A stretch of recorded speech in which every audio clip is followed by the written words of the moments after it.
Afla markasından yeni bir ətirdir. 9 PM Night Out.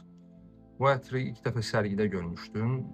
Ağlıma gəlməz ki, bu ətri nə vaxtsa şərh eləyərəm. Sadəcə olaraq o vaxt görəndə də, indi iş yoldaşımla görəndə də ətrin qablaşmasını çox sevdim, çox bəyəndim. Düzdür, qablaşmanın qulunca heç bir aidiyyatı yoxdur, amma bəzən insanın qarşısına belə gözəl flakonlar çıxır, bilmirəm, tam olaraq onun teksturasını görəcəksinizsə, belə flakonlar çıxır, yəni məcbursan danışmağa.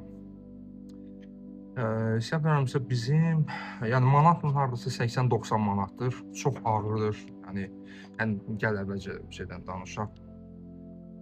Qapağının oy biraz pis çıxdı.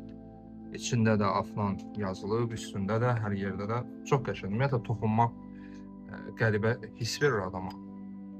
Sanki natural olmayan bir şeydir, amma bilmirəm, aydın məsələdir ki, naturaldır. Bəlkə də neftdən hazır. Yəni natural dedikdə, yəni təbiətdə tez-tez rastlaşmadığımız materialdır. Ərqərəz, ətrin qablaşması haqqında bu qədər. Qoxusundan danışmaq istəyirəm. Notlarına baxın, burada bunun üzərinə gedəcəm. Niyə bu ətri danışıram sizə? Çünki çox adam soruşdu Azərbaycandan ki, bəs təzə ətir çıxıb, onu yoxlamısan, onu yoxlamısan. Dedim danışacağam, amma yəqin ki, xəbəriniz var. Çox güman ki, bundan sonra bir çox videolar, hətta ola bilsin ki, bütün videolarda ətri texniki cəhətdən izah edəcəm, texniki cəhətdən şərh edəcəm. Yəni nəzərə alın ki, bu video hər kəs üçün deyil. Burada ətrin qoxu profilindən və yaxud da ki, onun ay aman dəhşətli, möhtəşəmdir söhbətlərindən daha çox onun texniki tərəflərini şərh edəcəm. Yəni nə alarkən, nə alınmasın fərqində olası deyə. Pitahya, lavanda, konyak, alma, bergamot, tofi, zamja, kardamom, yəni hil, sedar, mahinol, ambrofix, tonka paxlası, akikalavut, paçuli. Akikalavutu da hər yerə soxurlar jivadan, sağ olsun, yəni tapıblar. Yəni, zəif bir dənə material, sağdan da döşürlər, soldan da döşürlər. Bütün ətirlərdə istifadə edirlər. Sonuncu dediyim cümləni səhvləşdirməyin. Pitahya qoxusundan danışacağım, amma burada lavanda və bergamot göstərilir. Təbii lavanda istifadə edildiyindən əmin deyiləm. Bergamot var orada, yəni insanda elə bir təəssürat yaranır ki, bu ətri açılanda çox güclü bir sitrus partlayışı olacaq. Qətiyyən elə deyil. Baxmayaraq ki, bol miqdarda sitrus maddələr istifadə ediblər. Lavandanı da, sitrusu da, yəni ikisini bir arada həll etməyə çalışıblar. Klassik linalol, linolin asetat və sair maddələrlə məsələni bağlamağa çalışıblar, amma istənilən halda heç bir sitrus partlayışı yoxdur. Ümumiyyətlə, top notlar deyilən bir şey yoxdur. Yəni, ətrin üst təbəqəsi demək olar ki, yoxdur. Mən hiss eləmədim.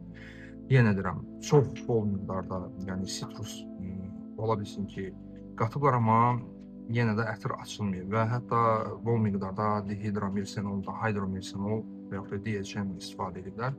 Yəni bu qədər dayıcım istifadə olunduğu halda bu ətir nəinki sitrus partlayışı olmalı idi, hətta akvatik, biraz da metalik bir tonları olmalı idi. Sidr yazıblar burada, bəli, Sidr Virginia'dan istifadə ediblər. Hil üçün hil akordu yazıblar, mən hiss eləmədim hil akordunu burada. Tonka paxlası mənə gəlir ki, bu da sadəcə olaraq mövzuda atıblar. Paçuli var və paçuldən istifadə olunur. Pitahya, bu yeni trend materiallar, trend akordlar biraz mənə gəlir ki, gənc nəslini cəlb eləmək üçündür, amma bu bilmirəm, buna hansı gənc qız və yaxud ki, gənc oğlan istifadə edəcək. Mənə görə çox tündədir, çox intensiv ətirdir. Alma akordundan danışmaq istəyirəm. Alma mənim üçün çox maraqlıdır. Bəli, alma var burada, kifayət qədər alma var. Hətta mən ətri püskürdüyümdə hiss etdiyim alma idi. Almanı yaxşı yığıblar, manzanatdan istifadə ediblər. Yəni sisri heksenoldan istifadə ediblər. Ondan sonra yəni bir çox alma akordunu yığmaq üçün demək olar ki, klassik alma akordu, heksali asetat və sair belədir. Yəni alma akordunu yığmaq üçün klassik formlardan istifadə ediblər. Sadəcə olaraq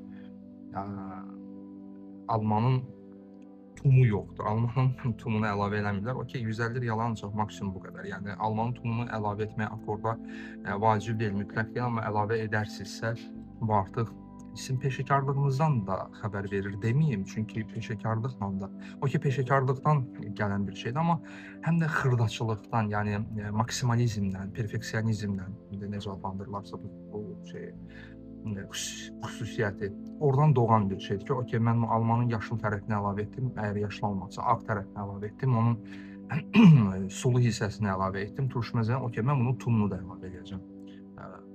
Nə bilim, yarpağını da əlavə edəcəm. Yəni proses belə baş verir, əgər siz maksimalistsə. Hə, nədən danışmaq istəyirdim burada? Notlarıma baxıram. Pitahya demişdim, qoxusundan danışacağam burada. Mən Pitahyanın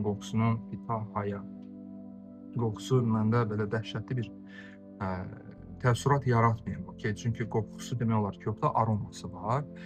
Amma burada çox maraqlı bir məqam var, onu mən sizə demək istəyirəm. Mən özüm də qoxlayanda bunu bənzətdim daha çox Jean-Paul Gaultierin Le Beau Le Parfum ananaslı olan versiyasına, 2022-ci il olan versiyasına, Le Beau Le Parfum Jean-Paul Gaultier, ona oxşatdım. Bir çox adam da bənzədir burada fraqrantikada, amma bir çoxu da deyir ki, yox, bənzəmir. Yəni belə, yəni bənzəmədiyini qeyd edənlər də çoxdur fraqrantikada. Bu nə ilə irəli gəlir?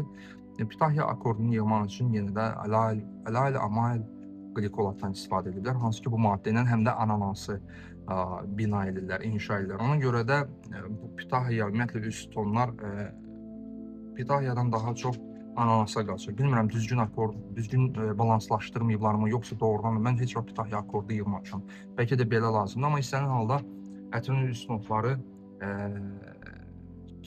asitik, yəni turşməzi yox, asitik, yəni ananasa qaçır. Bu da alayl amayl qlikolatla bağlıdır. Yəni başqa ananas üçün başqa maddələrdən də istifadə edə bilərsiniz, amma sırf bu maddə biraz daha belə asitik ton verir. Bilmirəm, fikir vermişsə, ananası biraz xlorlu, biraz belə kislatalı bir qoxu olur ananasda. Ora doğru qaçır.